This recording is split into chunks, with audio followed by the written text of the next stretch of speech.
কোনদিন তোমাকে দেখিনি গো হায়, ওগো নবী একবার দেখা দাও আমায়, ওগো নবী একবার দেখা দাও আমায়।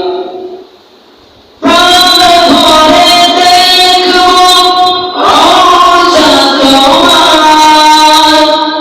শীতল হবে মন কলিজায় আমার।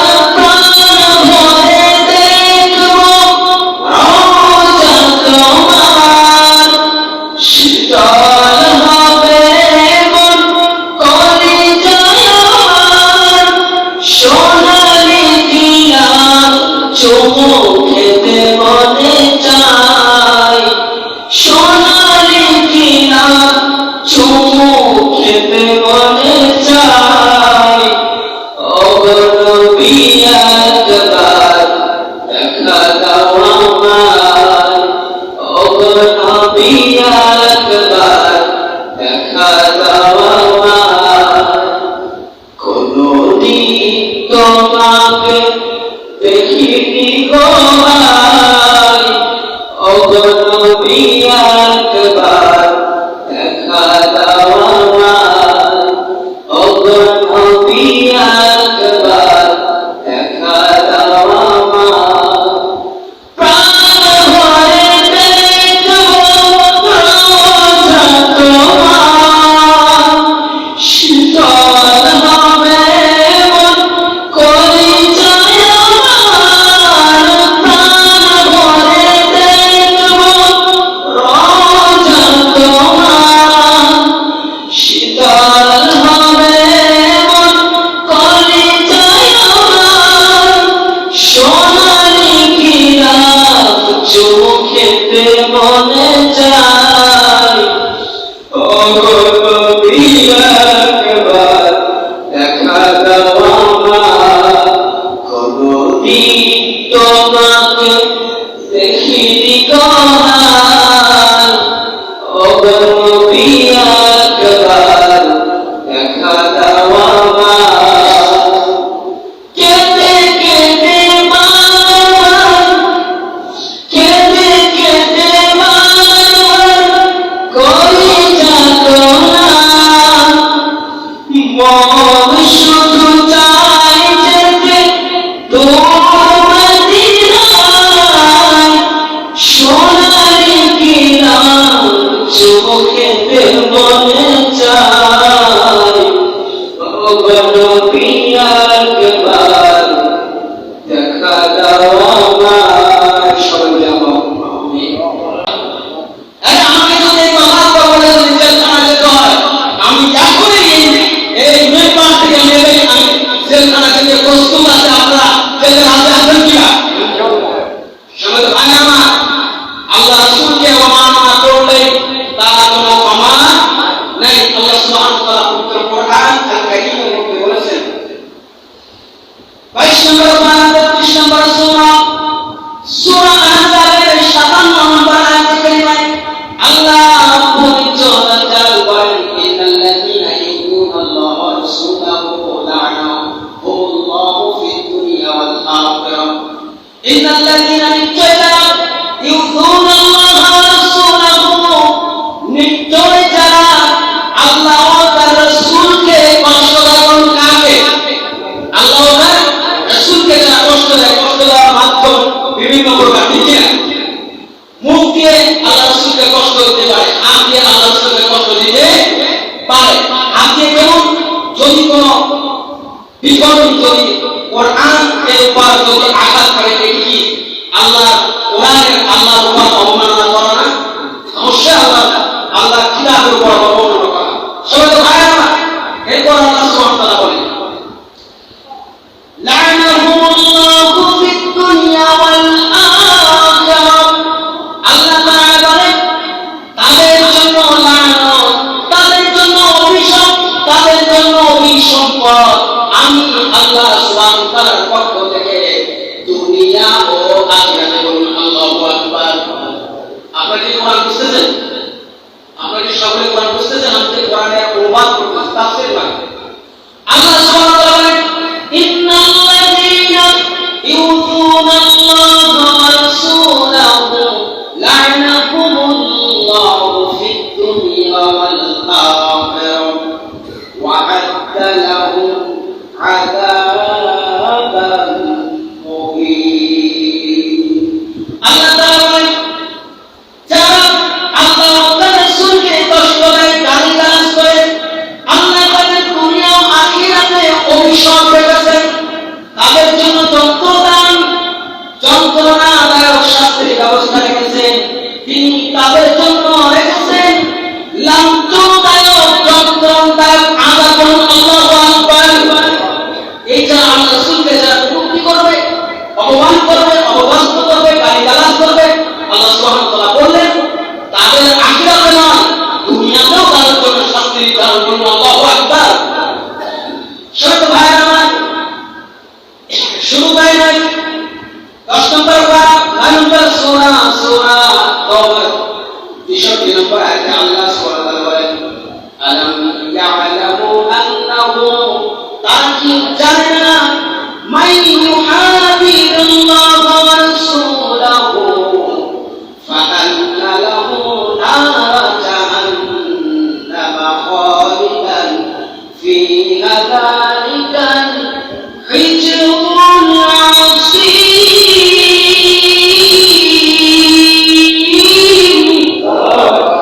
আল্লাহ সুবহানাহু ওয়া তাআলা বলেন, তারা কি জানে না আল্লাহ ও তার রাসূলের যারা বিরুদ্ধ আচরণ করে, আল্লাহ ও তার রাসূলকে যারা গালিগালাজ করে, এমন লোকের ভাগ্য রয়েছে জাহান্নামের আগুন জ্বলবে।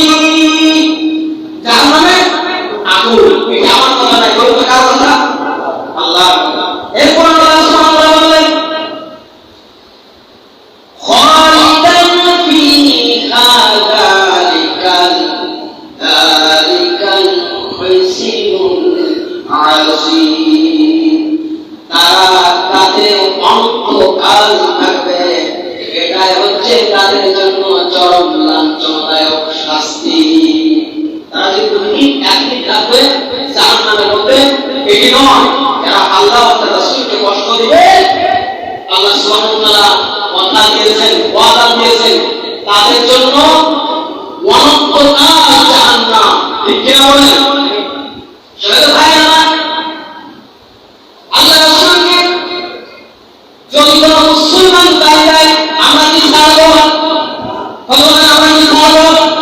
যদি আমার পাশে হিন্দু যদি আমার রাসূলকে গালি দেয়, আমার আল্লাহকে গালি দেয়, কোরআনের অবমাননা করে, হাদিসের অবমাননা করে, আমরা কি ছেড়ে দিব? ছোট ভাই আমার, ঠিক আল্লাহ রাসূলের জামানায় বুখারী বর্ণনায় ইমাম বুখারী আবু আব্দুল্লাহ মুহাম্মদ ইসমাঈল বুখারী রাহমাতুল্লাহ আলাইহি বুখারী শরীফের 4039 নম্বর হাদিস, 4040 নম্বর হাদিসের মধ্যে ইমাম বুখারী একটি হাদিস নকল করেছেন।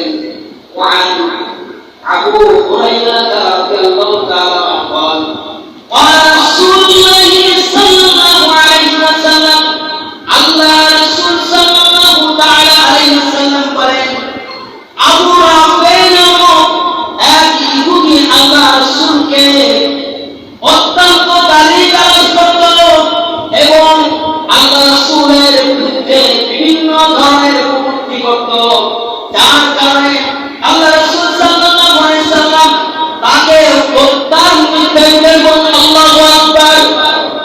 আল্লাহ রাসূলের জামানায় একজন ইহুদি রাফি নামক এক ইহুদি আল্লাহ রাসূলকে গালিগালাজ করত এবং গালিগালাজ করার জন্য মানুষদেরকে উৎসাহিত করত। আল্লাহ রাসূল সাল্লাল্লাহু আলাইহি ওয়াসাল্লাম আদেশ করলেন, রাফিকে ধরে নিয়ে আসো, এরপর তাকে হত্যা করো। আল্লাহু আকবার বলেন। সম্মানিত ভাইরা আমার, আল্লাহ রাসূল সাল্লাল্লাহু আলাইহি ওয়াসাল্লাম এই কাজটি আব্দুল্লাহ ইবনে আতিক রাদিয়াল্লাহু তাআলাকে দায়িত্ব দিলেন। আল্লাহ রাসূলের জামানায় আল্লাহ রাসূলকে গালি দেওয়ার কারণে আব্দুল্লাহ ইবনে আতিককে আল্লাহ রাসূল হুকুম করলেন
কোনো চালককে কখনো গালি দিতে পারে এ আপনি কি শ্রীরামকৃষ্ণকে গালি দিলেন?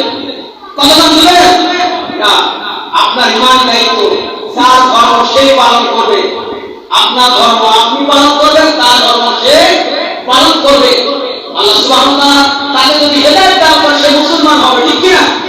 আল্লাহ তাআলা কোরআনুল কারীমের মধ্যে বলেন লা ইকরাহা ফিদ-দীন, যার ধর্ম তার জন্য, যার মত তার জন্য, যার পথ তার জন্য, ঠিক কি না? আরেকটি ঘটনা আল্লাহ রাসূলের জামানায় আল্লাহ রাসূলকে আরেকজনটা গালি দিত। হয়তো তার নাম আপনারা শুনেছেন, তার নাম হলো কাব বিন আশরাফ। এই কাব বিন আশরাফ নামে একজন ইহুদি সে ইসলাম ও মুসলমানদের বিভিন্ন সময়ে গালিগালাজ করত এবং শুধু গালিগালাজ করে ক্ষান্ত হতো না। সে আল্লাহ রাসূলকে গালিগালাজ করার জন্য সে মানুষ ভাড়া করত। নাউজুবিল্লাহ। আল্লাহ রাসূলকে গালিগালাজ করার জন্য, মিথ্যা অপবাদ দেওয়ার জন্য মানুষদেরকে ভাড়া করত। আমাদের সমাজের মধ্যে মনে এমন ধরনের মানুষ নাই যে উমুককে বদনাম করতে হবে, বিপদ করতে হবে, সাকায়াত করতে হবে। আমি তো বলছি আরো কিন্তু তোমরা করে নাচন নাই, অনেকে আছে, আমরা খুঁজে রেখে পেয়ে যাবেন। সময় তো ভাই আমার এই কাব বিন আশরাফ সে নিজে গালি দিত এবং আল্লাহ রাসূলকে গালি দেওয়ার জন্য সে মানুষ ভাড়া করত, ইসলামকে গালি দিত, মুসলমানদেরকে গালি দিত, সাহাবীদেরকে গালি দিত। শুধু তাই নয়, সে মদিনায় গিয়ে আল্লাহ রাসূলের যে সমস্ত সাহাবী ছিল, সাহাবীদের স্ত্রীদেরকে নিয়ে বিভিন্ন ধরনের উচ্চারণা করত। উচ্চারণা করার পাশাপাশি বিভিন্ন অশ্লীল আপনার কবিতা আবৃত্তি করত। এই সংবাদ যখন আল্লাহ রাসূলের কর্ণকুহরে যখন পৌঁছালো, আল্লাহ রাসূল সাল্লাল্লাহু আলাইহি ওয়াসাল্লাম তার একান্ত প্রিয় সাহাবী মুহাম্মদ ইবনে মাসলামা রাদিয়াল্লাহু তাআলাকে সেনাপতি করেন।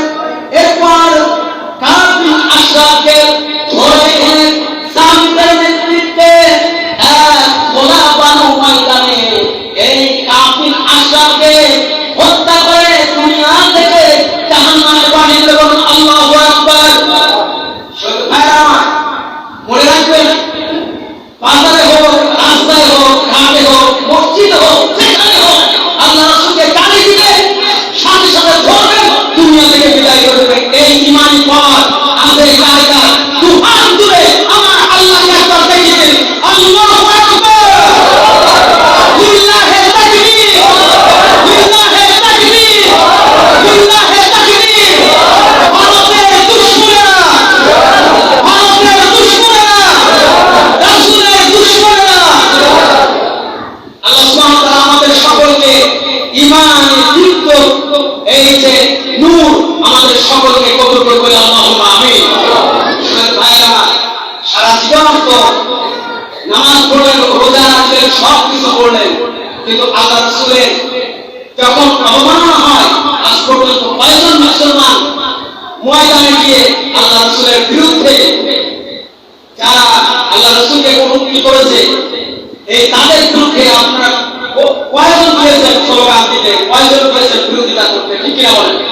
সেটা ভাই আমার আসুন আরেকটি ঘটনা বলে আমি আপনাদেরকে শেষ করে দিব। আল্লাহ রাসূল সাল্লাল্লাহু আলাইহি ওয়াসাল্লাম ইন্তেকাল করলেন। আল্লাহ রাসূল সাল্লাল্লাহু আলাইহি ওয়াসাল্লাম ইন্তেকাল করলেন। ইন্তেকাল করার পরও তার যুগে যুগে তার বিরুদ্ধে উচ্চারণ, গালিগালাজ করা সেই অবধি পর্যন্ত চলে আসছে, ঠিক কিনা বলেন? ঠিক হযরতে ওমর ফারুকের জামানায় হযরতে ফারুকে আযম এই জামানায় একজন ইহুদি আল্লাহ রাসূলকে গালিগালাজ করত, সাহাবীদেরকে গালিগালাজ করত, এমনকি হযরতে ওমরকে হত্যার হুমকি দিত প্রকাশ্যে। হযরতে ওমর তিনি কি করলেন? তিনি নিজেই সেনাপতি হয়ে বলতকে হারাইলে ওমর নিজেই সেনাপতি হয়ে ওই কুখ্যাত জাহান্নামের কিবকে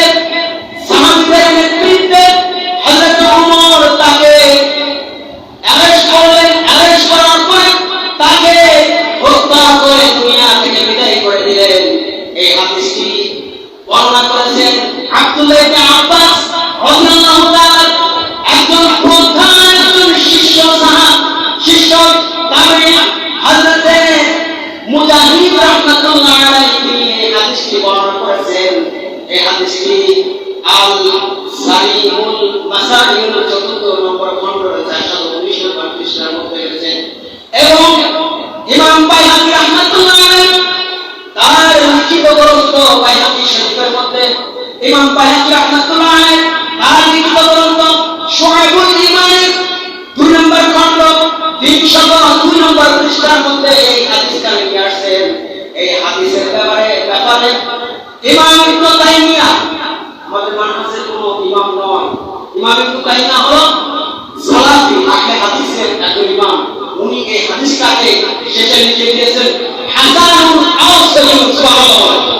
দেখুন এই হাদিসটি সঠিক নির্ভর, এতে কোনো সন্দেহ নেই। শহীদ ভাই আমার, এই কোরআন হাদিস থেকে আমরা প্রমাণ হলাম আল্লাহ রাসূলের বিরুদ্ধে আচরণ যে ব্যক্তি করবে, আল্লাহ রাসূলের যে ব্যক্তি গালিগালাজ করবে, আল্লাহ রাসূলকে ব্যক্তি কটূক্তি করবে, আল্লাহ রাসূলকে বিভিন্ন ভাষায় ব্যক্তি কটূক্তি করবে, আমাদের জীবনে শেষ রক্ত কিন্তু থাকা পর্যন্ত আমরা বিরোধিতা করে যাব। আল্লাহু আকবার। তাই তো কবি সম্রাট সুফি কবি কাজী নজরুল ইসলাম বলেছেন, বিশ্বনবীর অপমানে যদি নাকাতে তোমার মন, মুসলিম নও, টাটকা মুনাফিক তুমি, রাসূলের দুশমন। ঠিক কিনা বলেন? বিশ্বনবীর অপমানে যদি নাকাতে তোমার মন, মুসলিম নও, মুনাফিক তুমি, নবীজির দুশমন। ঠিক কিনা বলেন? বিশ্বনবীর অপমানে যদি নাকাতে তোমার মন, মুসলিম নও, মুনাফিক তুমি, নবীজির দুশমন। নবীর প্রেমে জীবন দিবে এরা সরম জওয়ান, তাকবীর তুলে সিংহ শাবক হও তুমি আগমন। তোমার বুকে ঈমানের বল, তোমার বুকে ঈমানের বল, বুকেতে আল কোরআন, ভয়ে কাঁপে কাপুরুষ আর নরকম ভারতের শয়তান। ঠিক কিনা বলেন? শয়তান ভাই আমার, এজন্য আসুন আমরা আজকে এই জুমার নামাজের থেকে আমরা সকলে জেনে গেলাম যে ভারতে একজন নাম কি ভুলে যাচ্ছে, যার নাম ভুলে যায়, নাম রাম শর্মা। এই রাম শর্মা আল্লাহ রাসূলকে নিয়ে বিভিন্ন ধরনের বাজে মানবিক মন্তব্য করেছে, যে ভাষাগুলো আমরা বলতে পারি না, অত্যন্ত কুরুচিপূর্ণ ভাষা। আপনি দৈনিক ইনকিলাব পত্রিকায় দেখবেন, গতকালকে আপনার দৈনিক ইনকিলাব পত্রিকা, আবার প্রথম আলো, জাতীয় সমস্ত পত্রিকাগুলো হেডলাইনে আসে যে আল্লাহ রাসূলকে নিয়ে ভারতে আপনার এই রাম শর্মা নামে যে জাহান্নামের কুকুর, এই আল্লাহ রাসূলকে গালি দিয়েছে। নাউজুবিল্লাহ। আল্লাহ সুবহানাহু ওয়া তাআলা আমাদের সকলকে আল্লাহ রাসূলের উপর, আল্লাহ রাসূলের ভালোবাসার উপর অটল রাখো বলে আল্লাহুম্মা আমিন। ওয়া আখিরু দাওয়ানা আলহামদুলিল্লাহি রাব্বিল আলামিন। আসসালামু আলাইকুম ওয়া রাহমাতুল্লাহি ওয়া বারাকাতুহু। সাথে সাথে আপনাদের কাছে দোয়া নিচ্ছি, আল্লাহ রাসূল আল্লাহ সুবহানাহু ওয়া তাআলা আপনাদের দোয়া এবং আল্লাহর শেষ মেহেরবানিতে আমাকেও যেন কোনো এক সময় কোনো এক ওসিলায় আল্লাহর হাবিবের সাক্ষাতের জন্য আল্লাহর হাবিবের রওজা মুবারকের সামনে গিয়ে আসসালাতু ওয়াসসালামু আলাইকা ইয়া রাসূলুল্লাহ, আসসালাতু ওয়াসসালামু আলাইকা ইয়া হাবিবাল্লাহ বলার তৌফিক দান করবেন।